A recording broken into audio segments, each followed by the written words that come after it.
Welcome to the Pindown, your Detroit Pistons podcast. I'm Wes Davenport from Motor City Hoops and Detroit Bad Boys. And I am Robbie Betalon, covering Michigan State for the Only Colors, and of course, the Pistons for Detroit Bad Boys. And Robbie, I think we got a pretty good show here. I mean, guys, honestly, we're into the kind of the dog days of the summer, right? We're a couple days out from August here, and August is, as you all know, the most exciting time of the calendar for the NBA. Nothing's happening in August. We're hoping maybe we could get some Jalen Turner news. Maybe that drags on to September. Who knows? Who cares? It is what it is at this point. So we're going to try to get through all the great questions you guys have already asked us in advance. As always, if you're tuning in live, put in any questions, things you want to talk about here to the live chat as well. We'll be grabbing those. But Robbie, I know you wanted to talk about this. You were excited about it because you said you saw The Odyssey last week's show. You actually inspired me on your review. You said it was a great movie. I went, you know what? I'm done waiting. And so I, with a good friend of mine, went to go see The Odyssey, and it was fantastic. Yeah. It was so good. Is it fair to say that I think I said it on Twitter? I think this might be the best movie I've watched since Dune Part 2, and I love Dune Part 2. But I haven't watched a lot of movies. It seems like maybe you've watched more. Is that kind of your take? Is this the best movie you've seen in quite a while? Yeah, I think especially just I saw it in IMAX too. Nashville has one of the IMAX theaters, so got the full true movie theater experience. And I'm going back on Friday to go see the new Spider-Man movie, so I obviously just can't get away from the theater right now. But frankly, I'm excited that there are good movies out there to watch right now. But yeah, as soon as I got back from the Odyssey, I was texting everybody, go see the Odyssey. And I love that you compared it to Dune because I love the Dune movies. I'm pumped for the third one to come out. Pistons fan 11 here with Project Hail Mary. I have not seen it, but I heard it's fantastic. Okay, I have a take on Project Hail Mary because this is 2 weeks in a row we're starting movies, and this is a movie. Let's just stick with movies. Look, Project Hail Mary, I love sci-fi. Sci-fi is my favorite movie genre. If it's not comedy, I want to be watching sci-fi. And Project Hail Mary, and I don't mean this in an overly negative way. It's similar to The Martian in that if you're very sci-fi literate, it's kind of paint by numbers. You can kind of just see where it's going. There's nothing really too shocking one way or the other about it. And that's really the appeal of the book. That was also the appeal of The Martian. It's very accessible sci-fi, which is nice. But I enjoyed the movie. It was a good show.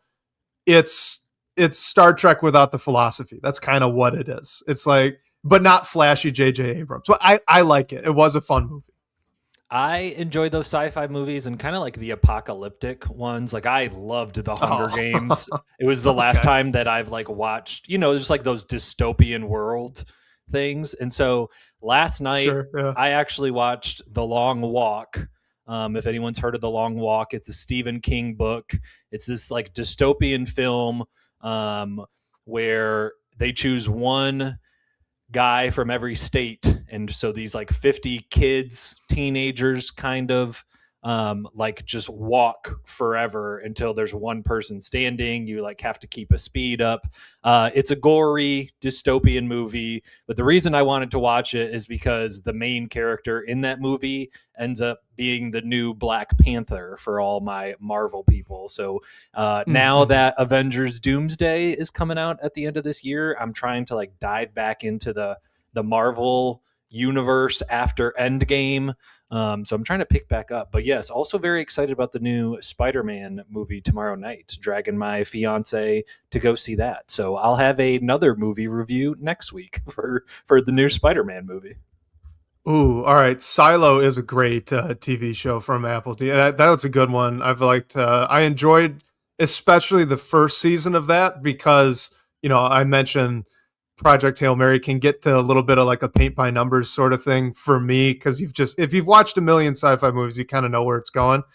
I was getting that exact same feel all the way through the first season of Silo. And then in the last episode, they just realized they made it available to you that it was actually a rug that they were weaving. and they ripped it out from under you because they knew that if you've watched a lot of sci-fi, a lot of this sort of genre, you'd be just picking up like, oh, okay, it's this, up, all right, it's that, and then all of a sudden it's not. And I loved that little twist at the end. The second season, not as, but I'm excited to see where it's gonna go. I like the good heady sci-fi movie. I think Silo kind of did that for TV, which was awesome. Apple TV is underrated. Like their Apple shows are really, Severance. We love Severance. Severance is fun. Yeah, that's a fantastic show. But yeah, Apple's underrated. They got some good films over there. I gotta ask, are you so Long Walk? Are you a big Stephen King fan? I'm not a Stephen King guy. There's not much that I know that's not a popular take. I'm not. I just don't like his work.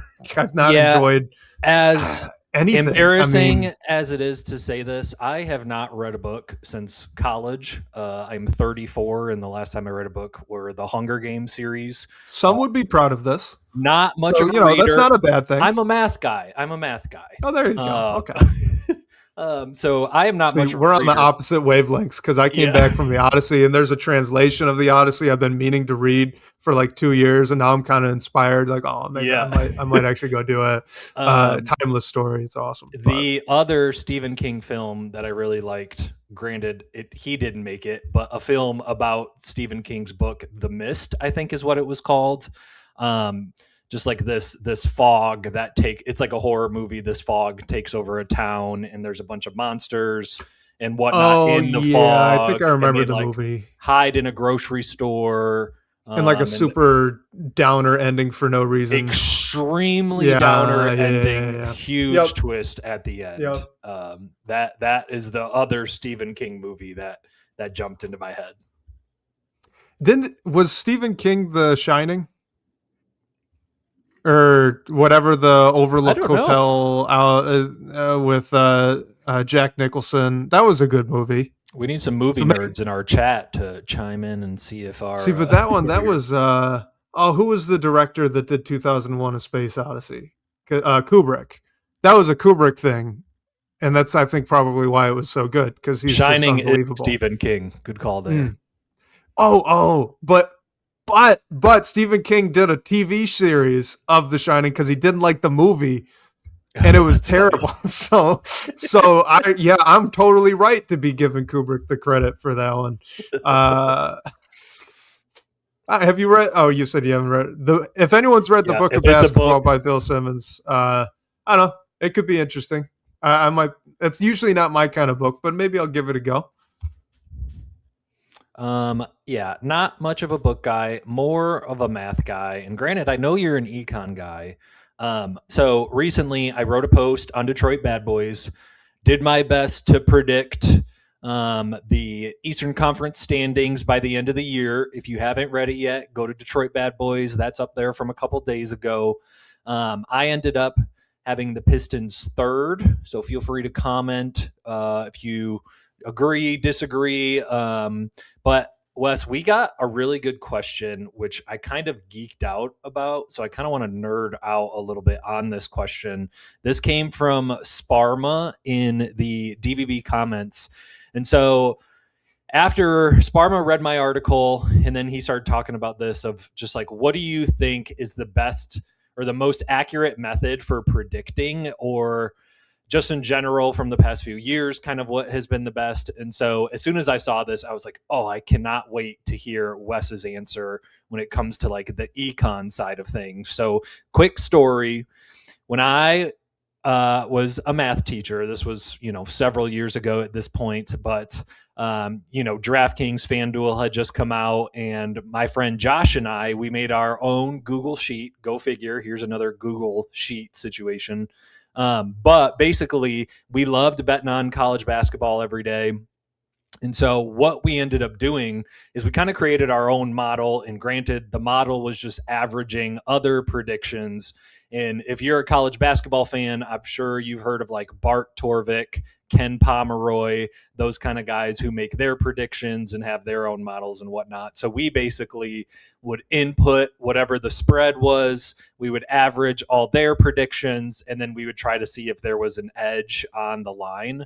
And so that was like, I was so excited to just like have something that I was like, oh my gosh, like we had something to track. We could like see how it was doing.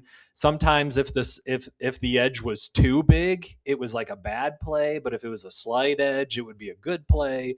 So I really enjoyed that. So I guess he listed a whole bunch of different options on there, and one of them was like combining a bunch of different predictions, which is something that I had done in the past.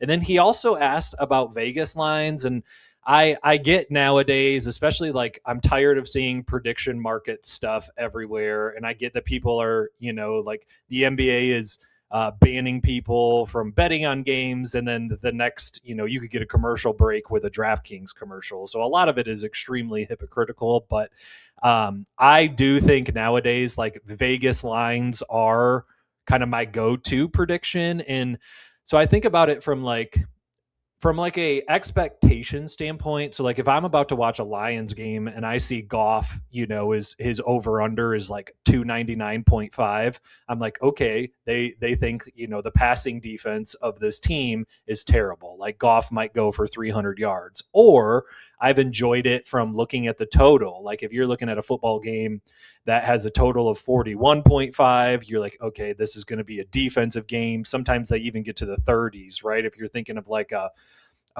classic like Ravens Steelers like Thursday night game or something, like a defensive battle. Or most Lions games, their totals are in the 50s, and you're like, okay, this is going to be a really exciting game with a lot of scoring. So I have tended to look at betting lines. Granted, I have not bet in years now and don't plan on gambling anytime soon, but I still enjoy Vegas lines as kind of like a prediction.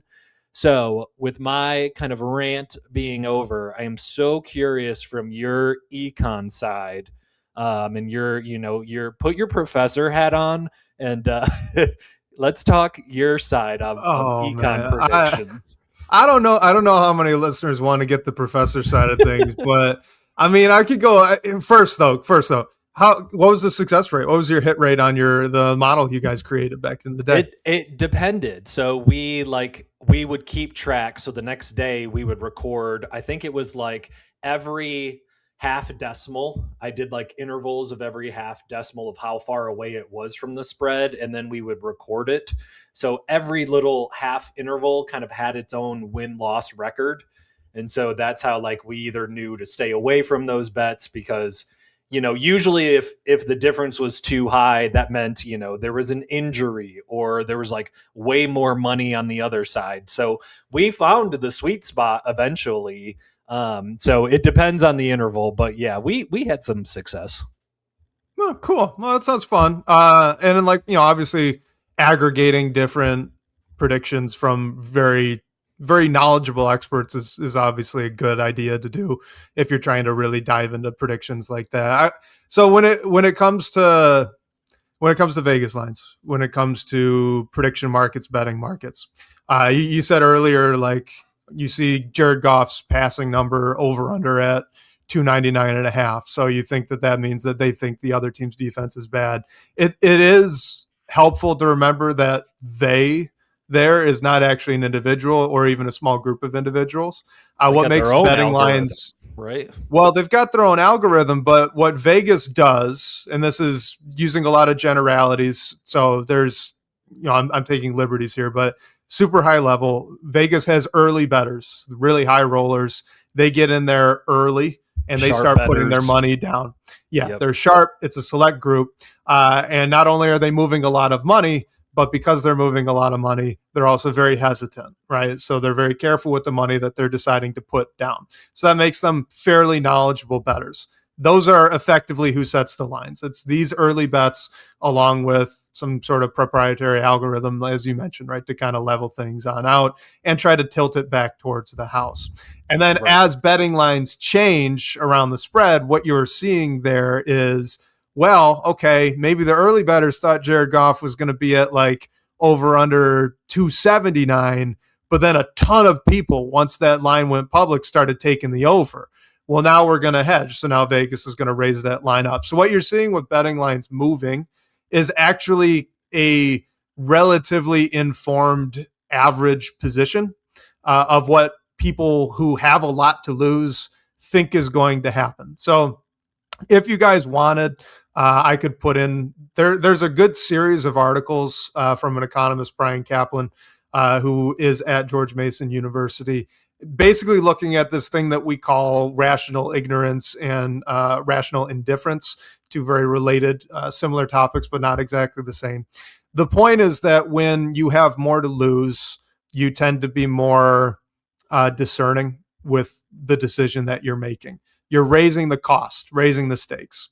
Betting's one of those things that raises the stakes, raises the cost to you. So it's one thing to be chatting with your friends and say, I think the Lions are going to win tonight. I think the Pistons are going to win tonight. It's another thing to say, I'm willing to put down $50 that says I'm right and the Lions or the Pistons are going to win. As soon as you introduce that additional cost, you've raised the stakes of being wrong, which means now if you were just talking, you didn't actually think that, it's kind of a toss-up game for you, you're probably not putting the money down. And if you're not putting the money down, it doesn't get translated into the Vegas odds. The Vegas odds are only the people who put the money down. So all this is to say, generally speaking, prediction markets are pretty accurate because of those things. In economics, we have something that's similar to this. It's called a futures market. And futures are weird because it's betting on the future price of usually commodities. But what's funny is the only people that are doing that, and when I say betting, I mean they're like making agreements to buy at a future price today, right? They think the price is going to go down. I think I can beat that, so I'm going to sell it to you for a higher price. We'll agree to it now. The only people making those bets are making those contracts are like really ingrained in the industry. So you get some really weird stuff, like the futures markets for oranges is actually a better long-term predictor of the weather in Florida than weathermen tend to be. And that's because the people that are really in there, right, really into that market and industry, they have a really good sense based on how the planning went, what it's going to look like in a few months. So all this is to say, prediction markets usually very good, betting lines usually very good. I do have a little bit of worry that the proliferation of online betting, especially kind of the like casinoification of these apps, it psychologically, it kind of lowers the stakes. It makes it seem like you're not actually putting $50 down because they'll give you 25 back, right? If you make enough bets, that sort of thing. All of those things are going to lower the stakes, and that's lowering the cost, making it more likely that a person that's not as confident in their position might actually put money down. So I'm worried about that long term as more bettors really get into these. But as of right now, I would still say it's probably the safest prediction to go off of. What is the Vegas line at? What's Poly Market saying on that subject? Probably pretty solid. Yeah, if somebody wants to make the argument that gambling is slimy and takes advantage of people that, are not as well informed as, your sharp bettors and all that, I will 100% agree with you. I've gotten tired of all the prediction markets everywhere, Kalshi, Poly Market, and the fact that you can like bet on war now. All of it is just very, very slimy.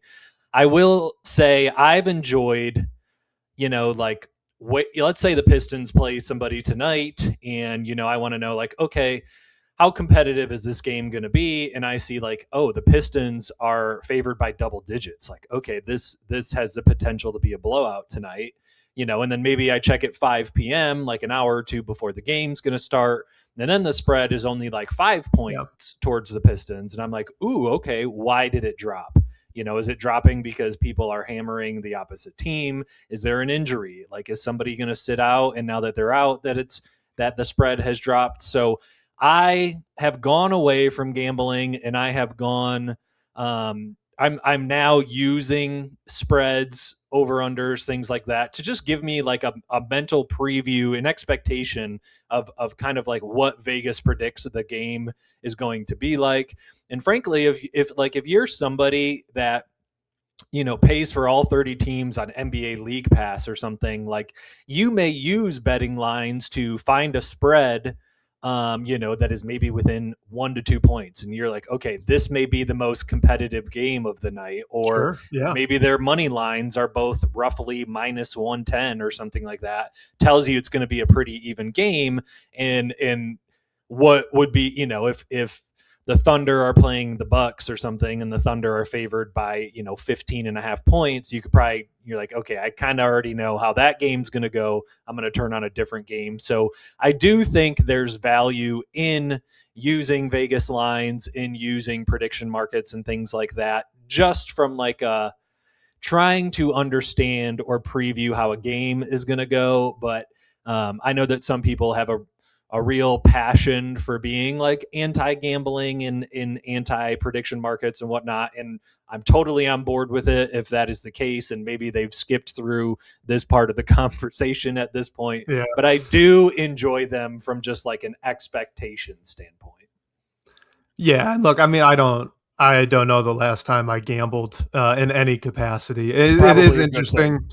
Yeah, I don't like losing money, and that's just kind of the way I have rationalized it for myself. I think the only thing I want to add to this entire conversation is just that it's very tempting because of how, I don't want to say accurate, but how well some of these betting lines actually do predict outcomes. It is tempting to go and say or believe that there's some insider information, like, oh, Vegas knows something. They know something about this injury to Cade Cunningham. He's probably not going to play tonight because the line shifted late. They don't. The only thing that's going on there is as you're getting closer and closer and closer to the deadline to actually designate your injured players, more and more people are getting skeptical that Cade Cunningham's going to play. It's far more simple to say there's a lot of money that moved really late because all of a sudden bettors got cold feet about a potentially injured superstar Cade Cunningham than to say, oh, the Pistons picked up the phone, went over, said, hey, Vegas, we're not going to play him, but we're going to wait a couple of minutes. Like that's not what's happening. But because the prediction markets can be relatively representative of the outcomes we actually see, it gets tempting to think that when in reality, it's actually just a really interesting and in some ways, kind of uplifting, fascinating example of kind of knowledge combining together to figure out a problem. In this case, figure out what's going to happen in the outcome of a basketball game. Maybe we could find better problems with our collective knowledge, but hey, you know what? A good example of it working right there. This is not right. I did not really expect to take this question in this direction when we got it, but I appreciate you indulging me on this side of it. Obviously we never get to do this. So it's the math side, I think, that's like interesting to me of like, how they even come to figuring out a line in the first place. So I don't know. I'm fascinated by it, and math and econ are kind of similarly related, so as soon as I saw it, I was like, can't wait to hear what Wes says about this one. But hopefully, guys, any of real our quick, if you did want to read the couple articles I mentioned, go over and navigate to the YouTube video. The live stream YouTube video, I did drop them into the chat, and that chat does stay up even after the live has ended. You can access that as well. So if you really want to read an economist talking about rational ignorance, go for it. They're in there. Otherwise, I'll take off the professor hat now. We can talk. Yeah, this is no longer a Pistons podcast. This is a movie podcast and a math/econ podcast. No. I'll listen to that podcast. Yeah. Now that we have upset our anti-gambling listeners, we promise we will get to some actual ball. Wes, we got a question from Chaz Malibu in the DVB comments.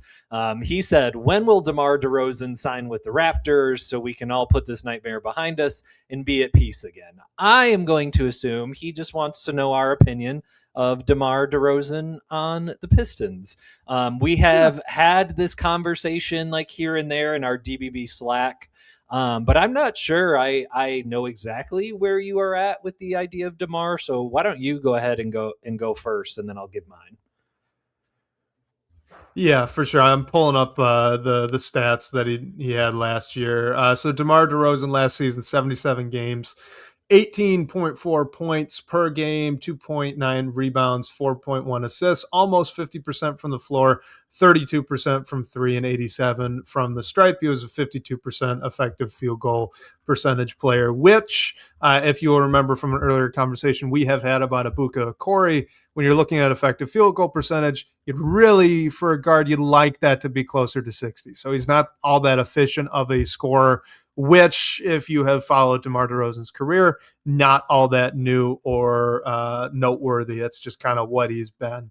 DeMar DeRozan, when he was in his prime, was probably one of my favorite players to watch just because he played an entertaining brand of basketball. It was a little counterculture at the time, obviously a lot of mid-range heavy, incredible athlete, but great ball handler, good passer, underrated in that way. And I never thought he was as bad of a defender as his reputation was, though he was obviously not good. Now, though, he's what, he's going to be 37. The athleticism's solid, but it's not what it once was, and he does not shoot threes. There was a stretch there in his career where he tried to push that up. His last year in Toronto was actually 3.6 attempts per game. He had his last year in Chicago, 2.8 attempts. 2 seasons ago in Sacramento, 3.3 attempts, and then 1.9. So only 2 really attempts from 3 last year, 32% on that. It's just, that's not something that he does, that he's willing to do. He's a weird kind of tweener at this point because he's a cross between a power forward and a shooting guard. Like that's just a bizarre sort of archetype of player. He can score the basketball.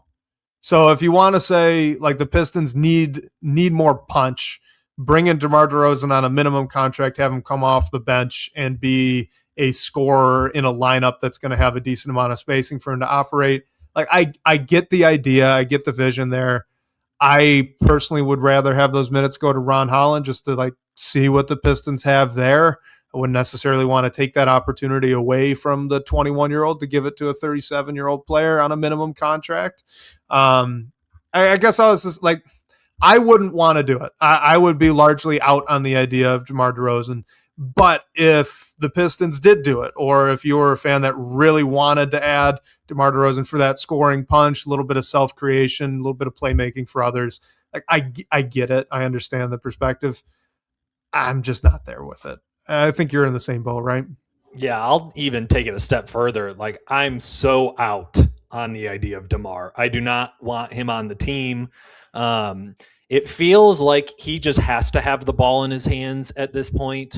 In order he for does. him He's to, not an off-ball mover in any right. sense. Even like relocation, that's just not something he really thrives at.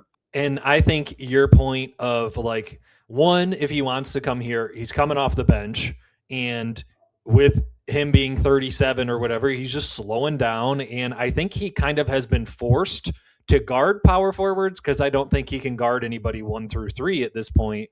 And if he's playing power forward, with our episode last week, we both had Ron as the backup power forward. I'm not moving Ron as to the like 11th guy coming off the bench. And I'm just like, I would much rather have Ron playing than DeMar. If I'm not mistaken, I'm almost positive Ron shot more threes than DeMar, which granted DeMar, he's just not what this team needs, I think, at power forward. And ultimately, because he gets so many of his buckets inside the arc, here's where I'm so into Asar getting those reps, that like, if Asar is going to start making a jump as an offensive player, as like a bit of a jump shooter, I want him shooting the shots that DeMar shoots. So, I've already got a player on the roster that I would want attacking that 15-foot, 18-foot kind of fadeaway jumper. So I'm just, I get the appeal of somebody like DeMar if this was, 4 or 5 years ago, but like, I think he's going to Miami. I think he's going to Cleveland, somewhere else where they, he's probably a better fit there. And I just, with all the shooting that they have gotten this offseason, Detroit, all the 3-point shooting, I just feel like DeMar DeRozan is a we're going in the opposite direction, and I just do not want him, anywhere close to this team. Some interesting stats here. So, Order of the Blazing Horse mentions Ron shot more 3-pointers than Danis did. He did, confirmed that. So, Danis Jenkins last year, 195 3-point attempts. Ron Holland was 198. Jenkins obviously made more. My first instinct was that this was a games played issue. It was not. Jenkins actually played 72 games, which that slipped by me. I didn't, like he kind of came on kind of midway in the year, right? So like that was a number that surprised me. Ron Holland played 78. The difference is minutes. So Ron Holland played about an extra 100 minutes than Danis Jenkins did. But still even similar. So, that's shocking. Yeah, that is shocking. DeMar DeRozan, though, is the good comparison, I think. You brought this up. So DeRozan, 77 games. Ron Holland, 78 games. I mentioned Ron Holland shot 198.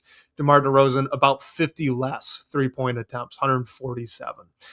So, yeah, just not something he's even willing to do, given that he also played, I'm just going to assume, played a ton more minutes. Almost 1,000 more minutes than Ron Holland did over the same number of games.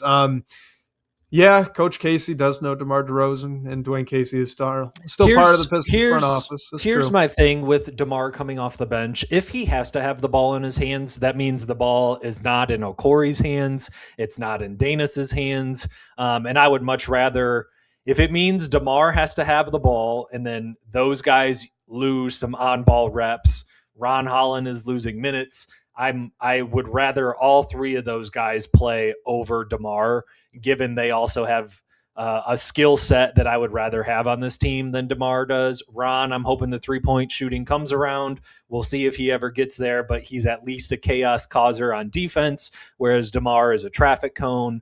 And, we're going to have Danis and Okori.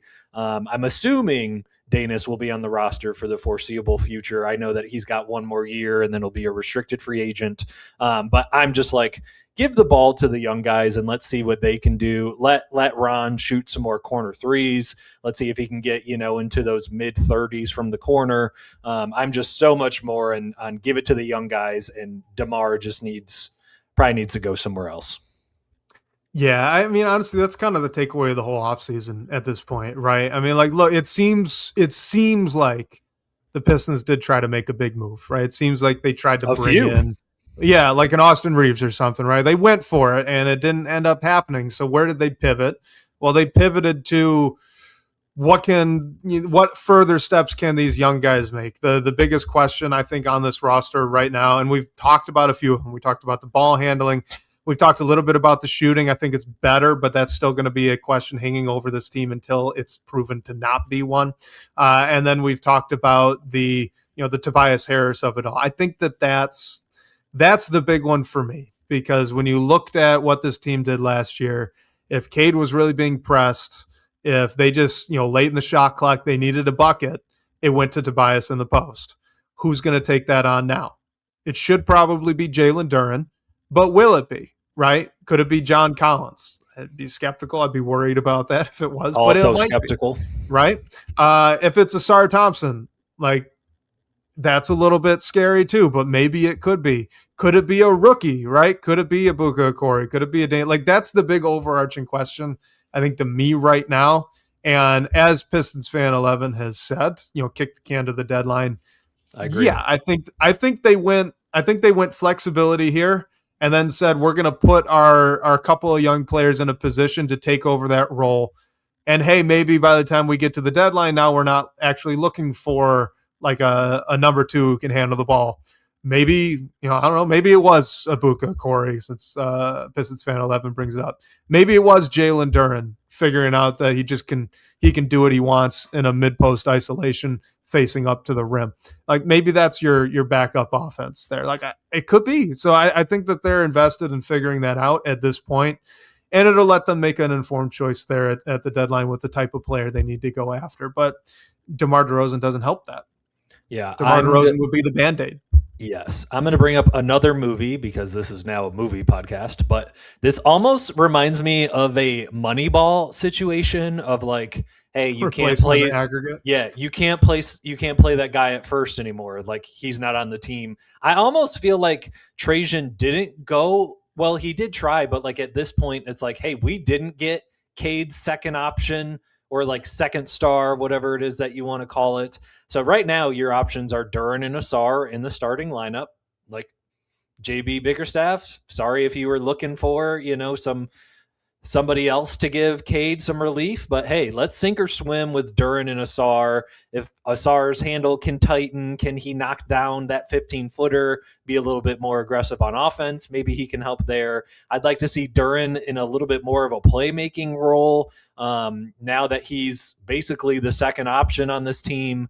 In that he basically was game planned for in the playoffs. So I feel like he needs to take a step up in that, just like as like a short role playmaker, finding, Collins in the corner after Cade hits him on a pick and roll, or maybe Asar in the dunker spot, kind of like we saw in the New York Knicks playoff series 2 years ago.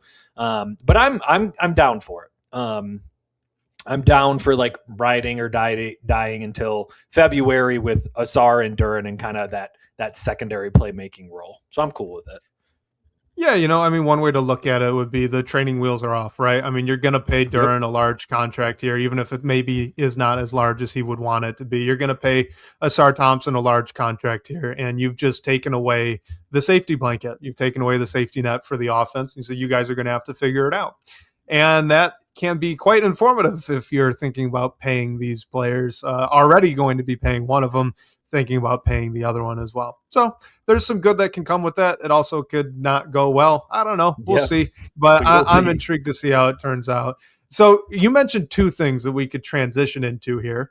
We talked a little bit about Ron Holland, and you also mentioned a number 2 star for Cade Cunningham. Which transition do you want is the question I want to ask you. I want to go the Ron route because I liked Let's this do it. question that we got on Twitter. How do we ensure that Ron Holland's best years are in Detroit and not somewhere else? He was in trade rumors this summer. I wouldn't doubt it if maybe he ends up in trade rumors when we get to February. I'm going to ask a clarifying question to you, Wes. What do Ron Holland's best years look like on the court? Like if Ron Holland is having, his best years, what are we seeing with the eye test? Like what how would you define Ron's best years on the court? Okay, so I love this clarifying question because it changes the answer to the actual question that Josh Kettlewell answered, right? Because if you're afraid Ron Holland's going to go Chris Middleton somewhere else, right? Become basically an all-star, that type of offensive player, then what you have to do to ensure that happens in Detroit is give him a bunch of opportunities, right? Let him expand his offensive game, tap into that scoring potential that he showed in the G League, and just ride the roller coaster a little bit because even though he's been working on that, certainly in the background, he hasn't really had the opportunity to do it yet at any sort of scale at the NBA level. So that's the one answer to this question. The other answer to this question is if you think Ron Holland is a defensive ace as a wing or forward with good size off the bench, who is otherwise a very good hustle player. So kind of like I don't know, like if you could throw back to maybe like a Tony Allen, right? But a little bit taller. Like if that's what you think Ron Holland is, then I kind of think you need to ask the question of if that's the piece you have to give up to get something a little bit better, does it matter that those best years weren't in Detroit? Like that archetype of player fits the Detroit Pistons identity to a T. They also already have one who's better at it in Asar Thompson. So like if you got to make a switch and his best years being this defensive ace off the bench are in Memphis, so what? Right? I think the reason that they haven't signed a backup power forward is to give him those opportunities of like, hey, you're coming I off the hope so, bench, yeah. you're playing either forward role. You don't have to define it. You're a backup forward at this point, but It's kind of fascinating that his time in the G League before he got drafted, he essentially played point guard. Like he was just like an on ball type of player, and Admittedly, that entire context was just awful. yeah, It was the whole terrible for him. It was terrible for Matas Buzelis. Yeah. It tanked both of their draft stocks, even though Ron still went top 5. Like he wasn't getting that buzz until the Pistons actually picked. Like, oh yeah, that was. And now the program doesn't even exist to your point, anymore. Yeah, well that year is why, but yeah. To your point, he was on ball. It's just been so fascinating that he was like such an on ball player the year before he got drafted, and he just has like not been an on ball player at all in Detroit. So I guess my definition of what I think his best years would be is a starting small forward where Asar is the 2 and Cade is the 1, and they have this jumbo lineup that I keep preaching of. If Cade Cunningham is your third worst perimeter defender or third best perimeter defender in a starting lineup, is just like a fascinating kind of idea to build your team around. I wonder if I'm putting him in this like Herb Jones kind of like archetype of like maybe a Derek Jones Jr. kind of archetype of like a 3-and-D off ball wing who really uses most of his energy on defense as like a point of attack defender, but becomes kind of a catch and shoot threat from the corners, maybe from the wings. And I don't know that I see him as kind of like an on-ball creator yet. I would be fascinated to see during the season if he can get more opportunities to kind of see if there is something there. But right now, I kind of feel like his main role is like a chaos causer on defense. Like, hey, let's get out and transition and run because he's a great transition player. So right now, he's just seemed like an off-ball, kind of like you said, defensive ace. I just need the shooting to come around. And if the shooting still hasn't come around by February, that's when I'm going to be nervous about his future in Detroit. If we've given him 2.5 years of opportunity, 2.5 years of working with Fred Vinson, 2.5 years, and he still like isn't getting over 30% from deep, that's when I'm going to start getting concerned. So, I do think the opportunity is going to be there. I know that he didn't play much in the playoffs this past season. Maybe he'll use that for some motivation. But I think if his on-ball game can grow and he shows some flashes and we can get that 3-point percentage, above 30%, and we finally start seeing some growth from beyond the arc, I'm going to feel more optimistic. But right now, I'm like torn between with what you said of like, I really want to see it through, or does Ron Holland become a piece in a trade that kind of goes and gets you that guy that you hope Ron Holland can be one day? So after last week's episode, I doubled down on my curiosity with Ron Holland's G League stuff. I watched some of the old games again. And then I found a doc where I had a little write-up of what I thought of Ron Holland's game for that draft. And granted, I was lower on him, but what was standing out to me was this is actually a bit of a through line, I think, now between the only other first round pick that Trajan Langdon has made in Abuka Okori. And that is that they both just got to the rim at will, and they both generated a ton of free throws. Here's what I literally, this is from like 3 years ago now, right? I wrote, Holland is an explosive finisher and gets to the rim regularly, resulting in 5 free throw attempts per game. Considering the G League has a 1-for-2 rule, this is incredibly impressive. He does have a solid handle, and he is a willing passer, but for the Pistons, he's a gamble on legitimate two-way upside if they can afford to add another bad shooter to the roster. Right? Like that's the vision. That was the vision with Ron Holland coming out, which, to the point we were talking about last week. Like, this was a guy that was supposed to be a walking paint touch, get to the free throw line, like explosive. What is this? This sounds like what we're talking about with Abuka Okori, except now we're talking about a wing or a forward instead of a guard. So my hope, I don't think that the on-ball playmaking thing was really real. He averaged a ton of turnovers in the G League. but he was a willing passer, so it wasn't, you weren't like, well, he's selfish, right? It's like he'll make the read. He's just not an advanced playmaker. It was just the paint touches. So you know what? Let's see it, right? I think that's where I'm at with Ron Holland. This was a fun question, though, Pistons fan 11. Is there a reason Ron Holland cannot be close to as good of a defender as Asar Thompson is? I would say two things, Robbie. I would say first, Ron Holland is already fairly close as a defender to Asar Thompson, but the gap between the two is that while Ron Holland is a exceptional NBA athlete, Asar Thompson's an alien in that regard. I think there's just a physical limitation, but with these two guys, where Asar can move in any direction at 1,000,000 miles an hour and also put his head at the top of the backboard, where Ron Holland is, he's pretty quick. He's very fast very fast in the straight line. He can jump out of the gym as well. He's pretty strong, but like, he's not that. Yeah, I think the leap from Asar is just like defensive IQ. Like the fact that Asar can be, oh nice, Richard. Yeah. The fact that Asar can like pick up somebody 90 feet, but also can be like a weak side rim protector at the same time. Like I keep going back to that sequence in Orlando where they're making their like insane run. I forget what game it was, but the comeback, he makes like a dribble handoff assist to Cade, who knocks down a corner three. He comes back, Orlando comes back the other way, and he makes that like insane block on Wendell Carter Jr. at the rim. Ron's not doing any of that from a rim protection standpoint. I did see a tweet recently. I forget who it came from, but some account shared steal percentage.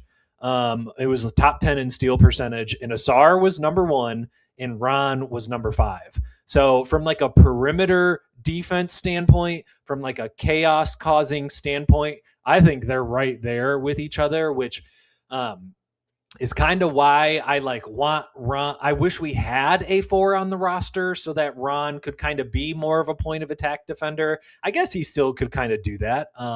Maybe I'm like getting too nitpicky about, he's playing power forward, so he's not guarding, the guy coming up the court with the ball or whatever. But I like, that's why I think his like potential is or if he hits his potential, he's starting next to Asar and he's starting next to Cade, but he has to be like that 3 and D. He has to be money from the corners if that lineup is going to work.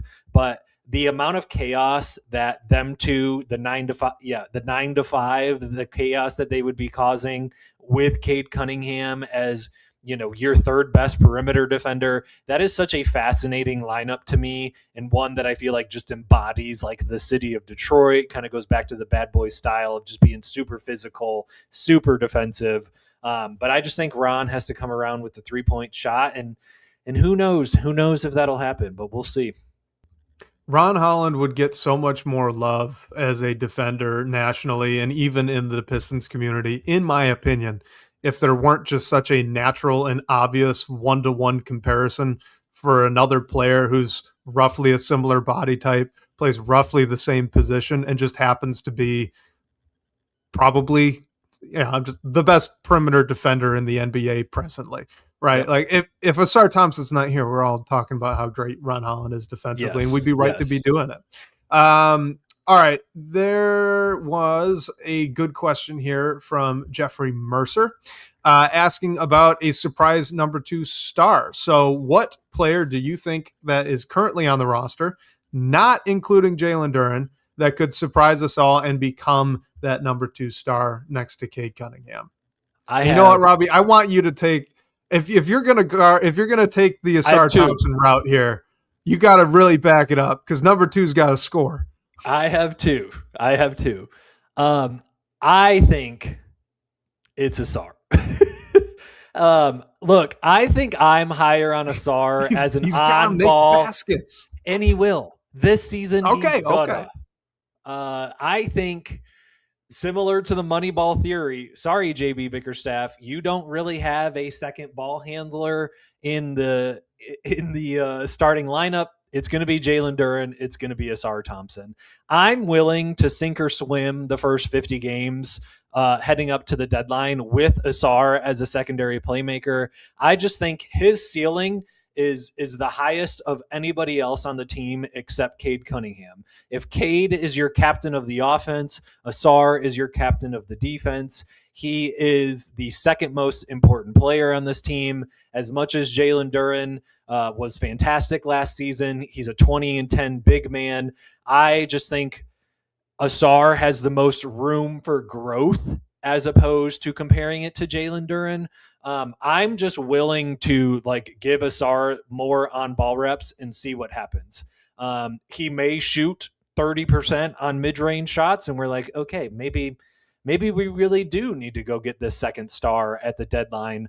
So I'm just like, I'm so high on Asar this upcoming season, and I'm trying to give him as many on-ball reps as possible. It doesn't help that boxing picture came out today where he looks absolutely yoked and massive, and I'm just like, I'm buying all the hype on Asar Thompson. I'm drinking all the Kool-Aid on Asar Thompson, and I want to see where it goes. Like I'm yes, point Asar. I just want to see where it goes. I'm going to throw my second one in there real quickly before you jump in. I think John Collins may get back to Atlanta version of John Collins here, to where I think he's going to shoot the most threes that he has ever shot in his career. He hasn't shot more than 4 per game. He has never averaged more than 4 threes per game. I need him to get to like 5. He as a 40% 3-point shooter, I'm trying to, ramp that volume up and to see if that efficiency sticks. And then at the same time, like we've never had a kind of like 4-5 tweener where John Collins can play some small ball 5, and then you kind of have this stretch 5, but he's also a stretch 5 that could then, you can throw him lobs in the pick and roll. And I just feel like John Collins is going to be a more useful player than Tobias Harris was, because his archetype and his skill set is better fitting for this roster.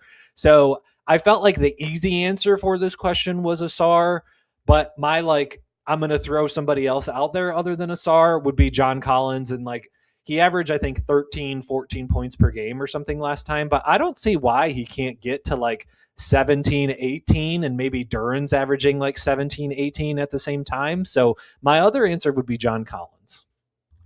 My thing with Asar is we just haven't seen it. We didn't see it at OTE. We haven't seen it in the NBA. Like his effective field goal percentage career high was 2 years ago, 55%. Last year was 53%. Let's see, 2-point field goal percentage last year, 54%. Like this, and that's really all the shots that he takes. He's only gone over 10 points per game in one season. It was 2 years ago, 10.1. Like it's not something that he's really shown the ability to do. And so my stance on it is, go ahead. I have a question for you. Yeah, go ahead. Do you think, forget the scoring part, do you think Asar could be a secondary playmaker from like an assist standpoint? Like, could he reach 4 to 5 assists per game? Do you think that's something that he could do if he has the ball in his hands more? Doesn't necessarily need to be, the pick and roll ball handler, but if he's used as a DHO guy, if he's used, as kind of like a threat, instead of, maybe Duren at the elbow and him doing a little face-up game, could Asar do that and, kind of bring some gravity into the middle of the court? He has the IQ. He has the IQ to like make the open read. So even if he's not like a scorer, do you think he could attract enough attention offensively to dish out 4 to 5 assists per game?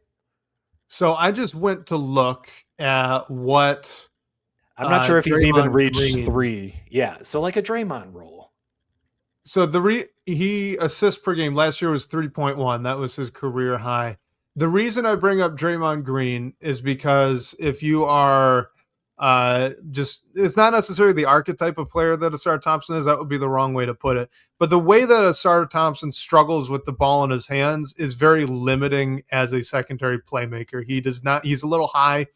He plays with high hips, and when he has the ball in his hands, I've talked about this before. It's still one of the weirdest things I think in the NBA right now. He's like robotic. Outside of a flash every now and then, where he's got this nice little spin move that he pulls out of nowhere in transition. Like in the half court, he has stiff hips, he plays high chested, and he's kind of robotic with the ball in his hands. And that's usually not the guy that you're going to say, okay, take this pick and roll, play with the ball a little bit, try to create an advantage, and then spray out from there. I don't question his vision. I think he's a very good connective passer. I think he's great in transition, which is what Pistons fan 11's bringing up. And that's not an issue there because you're moving mostly in a straight line. But in the half court, the only way I can really see him really playmaking is either off a standstill or as a handoff, which you already brought up Jalen Duren. Like those are things that they already use Jalen Duren for. And when Jalen Duren's doing it, he's got a little bit more scoring punch that comes along with it that you just don't see from Asar Thompson. So like, is it possible? I think sure. And I would like to see Asar in more DHO scenarios, more as a screen setter in a pick and roll, even though he doesn't set great screens, just to kind of leverage the space that he is given offensively. But he's, in terms of like bring the ball up, orchestrate the offense, take a bunch of pick and rolls, I just don't. He doesn't move like that. It makes me really worried. That's part of why he struggles with pressure, with ball pressure. I do think there are some coordination like limitations there. Like sometimes when I see him bringing the ball up and it's like he's dribbling, and then the ball is up here and his hand is down here and he has to like look because he didn't realize that he lost the ball or something. I do think he has to tighten up the handle. I think I'm just like so high on his IQ that I'm like, dude, you're going to figure this out like one way or another. For whatever reason, I just feel like I'm convinced that he's going to figure it out. But there's certainly like, I felt like Andre Drummond had some limits with his coordination. Like sometimes I felt like he just didn't have great hands. I kind of get that with the star too. Yeah. And so I get where you're coming from. I think I'm just not yet convinced. And I just am like, man, let's push it to the limit. Like give him as many opportunities as possible and let's see what happens. Granted, now if you're 25-25 heading into the, All-Star break or heading into, the trade deadline, you're probably making some changes after that. But I'm going to assume your number 2 star is not Asar then.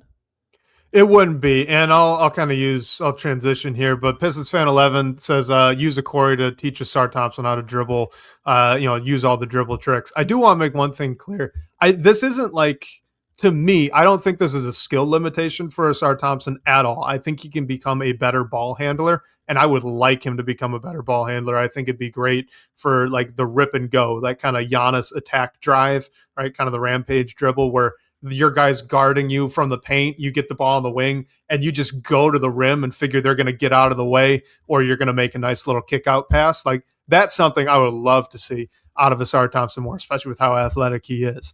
But it's a fluidity with the ball, and just like, let's be honest, guys. If you aren't fluid with movement wise, if you're not fluid with the ball in your hands, by the time you reach the NBA, it's probably just not going to come. Like that's just something that's really not in. Like how many guys do you just think back yourself? How many players do you remember watching in college or watching their first few years in the NBA going like, they look a little robotic when they start putting the ball on the floor. It's a little awkward sometimes. He looks a little awkward. And then like 2 years later, it's like, oh man, like that's Kyrie.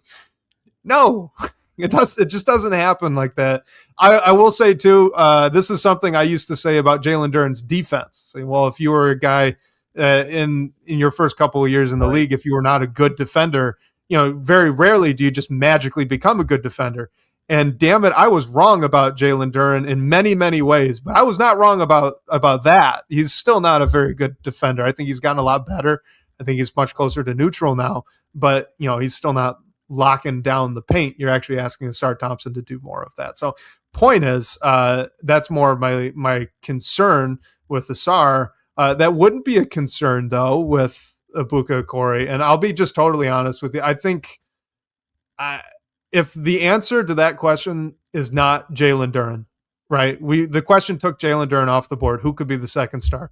If you're thinking offensively, that number 2 option, if the answer is not Jalen Duren, my honest answer is they are not on the roster. But if I had to pick somebody, it would be Ibuka Okori is far better right out of the gates than any of us really thought he was. He has overcome all of the low expectations of his career to date and gone on to have an absolutely incredible career at Stanford from the jump. If he replicates that, he's the only player on this roster that kind of has the play style that you could then say, oh yeah, okay, that's your second star. Because if Okori really hits, yeah, he's undersized, but it's a guard who's gonna get to the rim whenever he wants. He's going to generate a lot of free throw opportunities for himself. He's going to generate a lot of kick out opportunities for players around him, and he's going to score the basketball because, yes, as Pistons fan 11, ball's on a string for him. So, like, if I had to pick, I'd say Ibuka Okori magically does look like rookie year Donovan Mitchell. Like, I wouldn't say it's out of the question. It's a very low likelihood, but it might happen. And if it does, then that's my answer. Otherwise, if it's not JD, someone else arrives in February, and that's my answer to that question. Yep, he's on the Pelicans. What? All right, maybe. Well, let's go to one more here. This is from ABW 17. What would we think about trying to pry Cam Johnson loose to help Denver get under the second apron and re-sign Watson? I doubt there'd be a lot of prying here. Cam Johnson's definitely overpaid, but what do you think?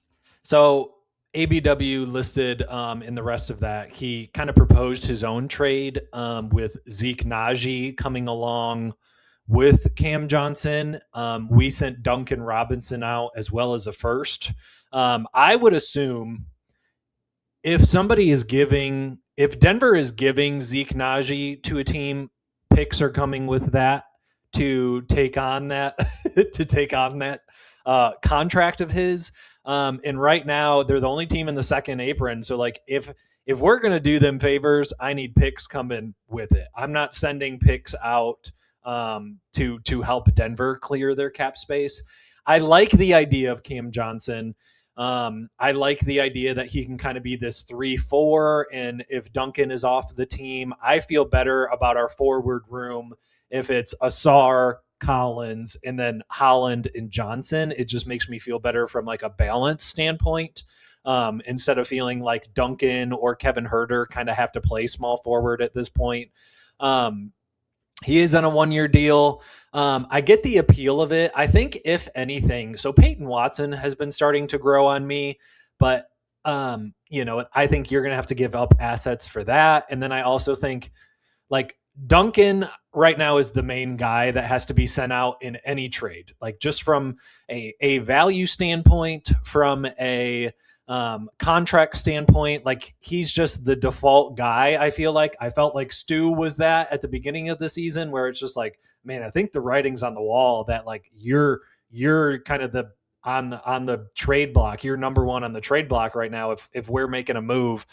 I think I've considered this. We've kind of talked about Denver a little bit in our DBB group chat, and I don't know if Cam Johnson is better than Duncan Robinson is today. So I don't know that if I want to pry Cam Johnson loose, if it means giving up Duncan, because from a contract and maybe a player standpoint and maybe a fit on this roster, Duncan Robinson might be more valuable than Cam Johnson now.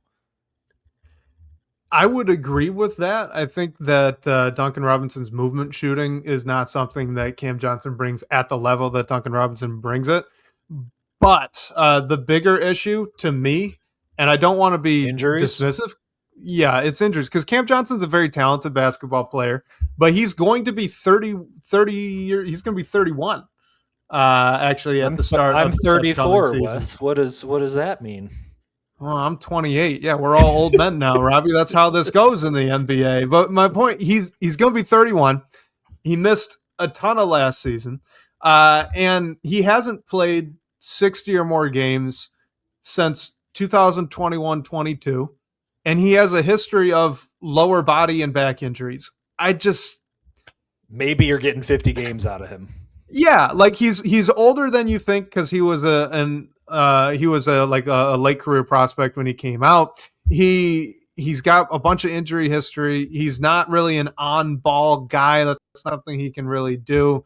And he has lost quite a bit of athleticism over the years. Not that he was ever like a peak athlete or something like that, but he's lost a little bit of pop from all of these. So like, I'm just out. I don't want to. I don't want to pay the contract that he's going to earn for 45, 50 games of okay, yeah, pretty good. And here's what he did in Denver, by the way. 12 points, about 4 rebounds, 2.5 assists. It was only 1.1 stocks total. He's supposed to be a 3-and-D player. That's not awesome. He did shoot well from 3, 43%. If that's the year you're going to have next to perhaps the best playmaker in the NBA in Nikola Jokic, Cade Cunningham ain't fixing it, Let me tweak this question for you. What if it's Aaron Gordon instead of Cam Johnson? Does that appeal you at all? The player appeals to me more, but I have the same injury concerns. So, bad podcasting here, but let me pull up Aaron Gordon on Basketball Reference just to get it all right. He will also be 31 years old next season. He played 36 games last year. I didn't realize it was that few. 3 years ago, though, he did play 73. So he's got more years over 60 than 60 games played than Cam Johnson does. The other thing, though, is that he's also been in the league longer. He came out, if you could believe it, all the way back in 2014, 2015 as a 19-year-old. So he's got more NBA tread on the tires. Another guy, he was the pinnacle of NBA athlete for quite some time. He's still a very good athlete, but again, lower body injuries kind of taken some of that away. He was better for Denver. He's been really good for Denver for a while now, but I don't know. If you could promise me that he was going to get 70 games, 68 games, his first 3 years in Denver, what he did, then I'd be interested.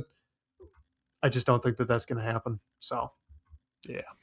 Yeah, I think if there's any forward/wing that would be attractive to this team that's on Denver, it's going to be Peyton Watson. But, with him in restricted free agency, and we already have our own restricted free agency problems, the chances of going to get a different restricted free agent when you have not landed a deal with your own restricted free agent just seems like a very, very small chance of that happening. So I think probably the Denver, anything with Denver is probably off the table.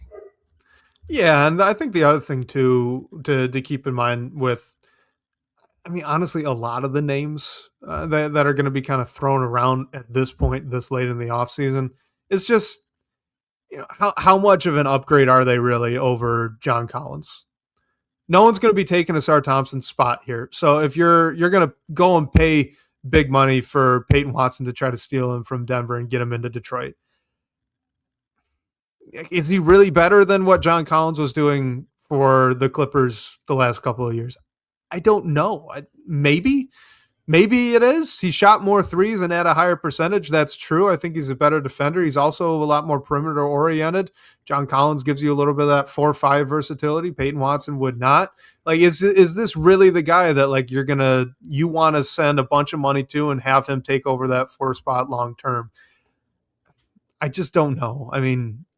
There just aren't a ton of exciting names left at this point because it's darn near August. I remember Shams Charania, his tweet when Collins was signed for Detroit. He always sends 2 to 3 of them afterwards or whatever. But one of them, it was worded weirdly, he's going to get the opportunity to start, or I forget exactly what the verbiage was. It kind of made it sound like they had promised him a starting spot. Right. And so at that point, I almost think no power forwards is in or at least a starting level power forward. because he started a little bit in Utah. He came off the bench a little bit. So it's just like, if he wants to start, and that was kind of like okay, we're going to give you the starting power forward position. And maybe that also incentivized him to take the 2 non-guaranteed deals. So I also don't know if a power forward of starting level, competition is even going to be out there. So I feel like we are getting to the point in the off season. You know that meme where it's like a weird drawing, but the guy has a stick and he's like poking something and it just says do something, like I feel like that's where we're all in the off season, where it's like, oh, Benedict Mathurin. Yeah. Like he could be good. DeMar DeRozan. It's just any name that is out there. It's like, yeah, he's a Piston. Come on, Trajan, do something. And frankly, yeah, go ahead. Last thing I want to say, and then I think we can close it out here. But like, if Ron Holland were on the Brooklyn Nets last year, and he had a bunch more opportunity, I would bet money. This is actually good full circle. I just said I would bet money. Started with betting, put a bow on it. I would bet money that a lot of Pistons fans right now would look at the year he would have had with more opportunity, ball in his hands, more shot attempts, and say, I'd be interested in bringing that guy in right now, just like a lot of Pistons fans are interested in, say, a Peyton Watson. We have a Peyton. Like, I don't want to, like, they're not literally the same player, but you know what I mean? We have the young forward that has a lot of potential, showing some flashes, and you're interested in their potential, what they could be over the next few years. We got that guy. He's Ron Holland. He's just been on a good team, not on a lesser good team. With more opportunities. You hope he can get to Peyton Watson in a year. Yeah. Yeah, he's exactly. 2 years younger than Peyton. You hope that, he can get to that point. Now, it's the classic, we have McDonald's at home. Right. And if you get to February and you're tired of McDonald's and you want to trade your McDonald's for an upgrade, then maybe you do that in February. Burger King. I think I saw that coming. Do not. No. That is never a trade you want to make. That's a downgrade to McDonald's. That's for sure. Absolutely. On that note, yeah, perfect. I feel we have to end. So, Robbie, I'll throw it over to you. But of course, guys, if you're here with us live, really appreciate you. The chat was great today. A lot of really interesting comments, interesting insights, and it seemed like it was all very respectful as well, which Bryce brings it up all the time on the Pistons Pulse, but it's true here. We got great Pistons fans that are getting involved with this. So appreciate all you guys. And Robbie, I'll let you close us on out. Yep. Thanks for hanging out, chat. We appreciate it. Be sure to like before you head out. Be sure to subscribe to the Detroit Bad Boys YouTube channel. Just got over 1,000 subscribers, I saw. That just eclipsed that mark. So make sure that if you want to leave a voicemail, we did not get any voicemails this week, but if you want to leave a voicemail to hear yourself on the show next week, make sure you call 313-355-2717, and we'll play your question on the air next time. But special thank you to Sean Korp, our managing editor over at Detroit Bad Boys, for supporting the show. And shout out to everybody for the great questions and everything that we discussed today.